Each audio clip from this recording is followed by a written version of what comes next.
Antes de salir para el trabajo, alguien mira por la ventana y cree que va a llover. Al igual que él, muchas personas tienen la misma creencia y esa mañana la calle queda poblada de gente con paraguas. Nuestras creencias son acciones en potencia.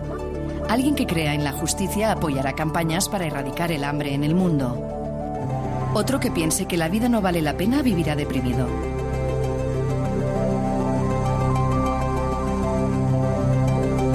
Quien considere que el esfuerzo es necesario para triunfar, trabajará duro hasta ser exitoso. Dime en qué crees y te diré qué haces. Las creencias pueden ser herramientas poderosas que nos hagan progresar, pero también pueden ser armas letales que nos amenacen de muerte. Las religiones son un campo donde las creencias suelen ser incuestionables. Aquí, la duda es mal vista, una herejía, y los dogmas dictan la acción.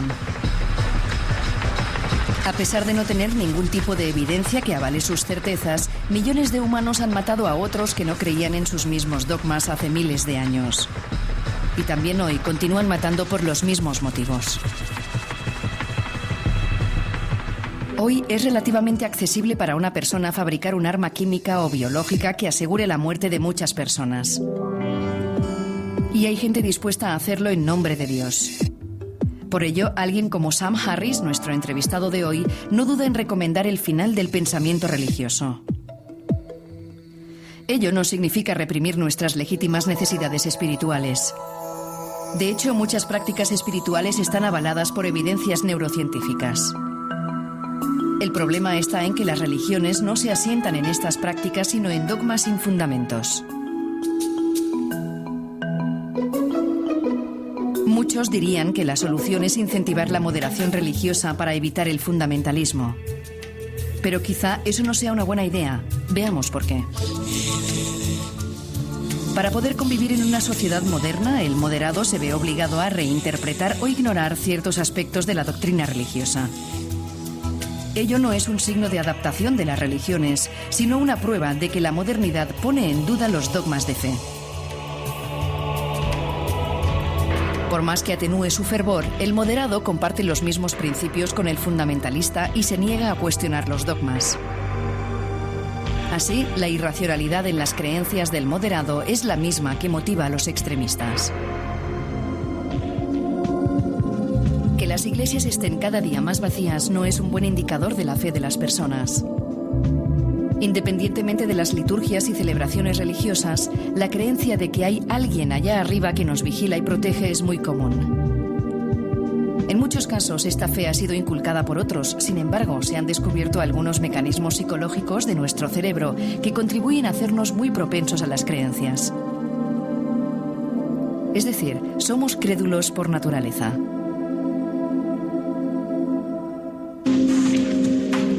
Por ejemplo, imaginemos que tenemos que hacer unas fotocopias, pero hay una cola de gente esperando su turno. ¿Qué pasará si le pedimos a la persona que tenemos delante que nos deje pasar? La respuesta más probable será un no rotundo. En cambio, está comprobado que si le pedimos que nos deje pasar porque tenemos que hacer fotocopias, su respuesta será afirmativa. Parece extraño, ¿no? ¿Qué ha pasado para que la misma persona que antes nos negaba el paso, ahora con un simple cambio en la formulación de la pregunta nos deje pasar? Al añadir la palabra ¿por qué? A nuestra petición, la persona nos cede su puesto. El hecho de que esta explicación no le aporte ninguna información complementaria es irrelevante para quien la escucha. Y es que muchas veces preferimos una explicación vacía de contenido a no tener ninguna explicación. Este rasgo tan típico de nuestra forma de ser es una de las principales fuentes donde se alimenta la creencia religiosa.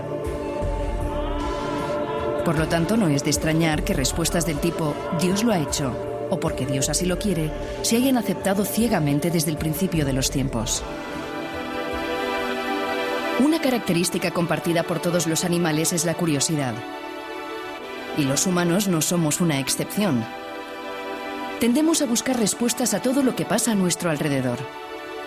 Y aunque a veces las dudas que nos asaltan tienen una explicación evidente y no suponen ningún misterio, hay otras que nos desconciertan.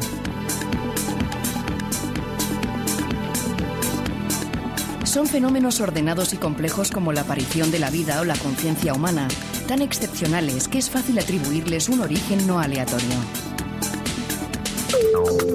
Dios se convierte en una explicación tranquilizadora. Pero es que los humanos tendemos a subestimar el poder del azar y, en consecuencia, buscamos explicaciones sobrenaturales de los sucesos poco frecuentes. Si, por ejemplo, tiramos una moneda al aire 5 veces y las 5 veces sale cara, pensaremos que hay alguna explicación para este fenómeno. Descartamos automáticamente que se trate tan solo del azar y pensamos que la moneda está trucada o que una de las caras pesa más que la otra. Sin embargo, la probabilidad de que salga cara 5 veces seguidas es de aproximadamente 3 entre 100, una probabilidad mucho mayor que la que tenemos de morir en un accidente de avión y, en cambio, pensamos que eso es algo perfectamente factible.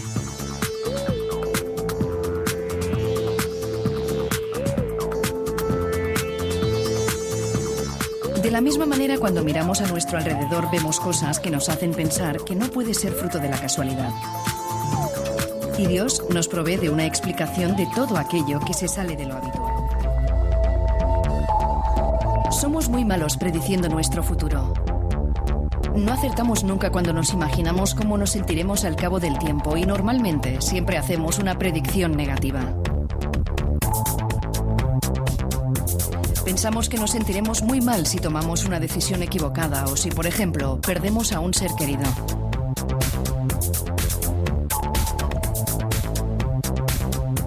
Afortunadamente, nuestro cerebro tiene un mecanismo destinado a hacernos la vida más fácil. Nos ayuda a ver siempre el lado bueno de las cosas y normalmente favorece que nos recuperemos rápidamente después de haber pasado por una experiencia traumática. Cuando pensamos en un cambio drástico en nuestras vidas, como un divorcio o un despido laboral, somos muy pesimistas. Nos imaginamos que este cambio nos hará desgraciados y que nada volverá a ser lo mismo. Pero con el paso del tiempo maximizamos los aspectos positivos y minimizamos los negativos. Y quizás lleguemos a pensar en la suerte que hemos tenido, ya que la nueva situación nos hace aún más felices que antes. Sin embargo, la tarea que hace nuestro cerebro para hacernos ver el lado más reconfortante de las cosas nos pasa completamente desapercibida. En cambio, tendemos a pensar que las cosas han salido de la mejor manera posible gracias a la intervención de un factor externo que nos ha beneficiado. ¿Y qué explicación podemos encontrar más familiar y próxima que la intervención de un Dios todopoderoso que nos conoce y nos guía por el mejor camino? El canadiense David Cronenberg irrumpió en las pantallas de cine. Escogió un género poco valorado hasta entonces, pero lo dotó de personalidad propia, el terror.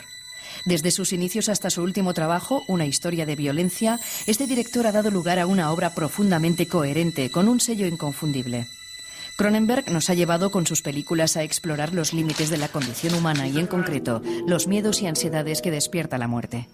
La eterna elegida para sobrellevar el abismo del fin ha sido la religión, y con Cronenberg nos preguntamos, ¿qué implica esta esperanza? ¿Y a dónde nos lleva esta forma de autoengaño? Lo que tiene que ver con los humanos es incierto, pero no creo que eso sea malo. De nuevo, se trata de algo que deberíamos aceptar y trabajar.